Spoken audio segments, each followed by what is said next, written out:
Trending ngayon sa social media ang post ng isang babae na di umano ay si Diego Loizaga, ang ama ng kanyang anak.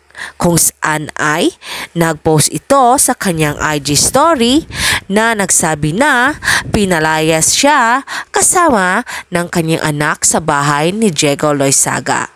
At ang babae na ito ay si Alexis Swapenko. Ito nga ang ina sa anak ni Diego Loizaga, kung saan nabulaga ang netizen noon dahil nagpost si Diego Loizaga at ipinakilala niya sa social media na may anak na siya. At na-trending nga kung sino ang babae na naging relasyon niya at nabuntis. Pero ngayong araw na ito ay nagpost nga si Alexis Swapenko sa ginawa ni Diego Loizaga sa kanilang mag-ina. Sabi pa niya sa kanyang My Day ay, "So my baby daddy at Diego Loizaga decided to kick me out and his baby out of his house so this girl can come over." At ito nga ang binabae nga pinopost niya ay si Cecil Mendoza. At sa isa din niyang post ay, at Diego Loizaga said, "If I don't take down the post, he won't provide for my daughter daw.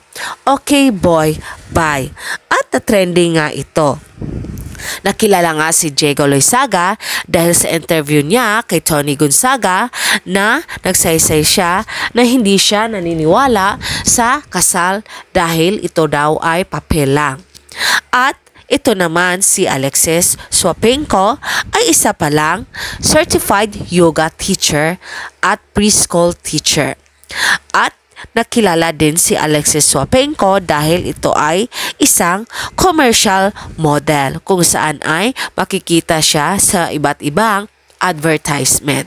Marami ngang nabulaga dahil sa ginawa ni Diego Loizaga sa kanyang mag-ina.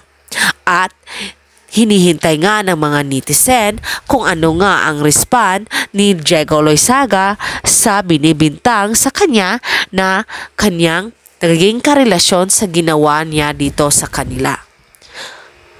Panoorin natin ang kabuuan na sabing video na ito at huwag kalimutang mag-like, subscribe, and share for more updates of showbiz.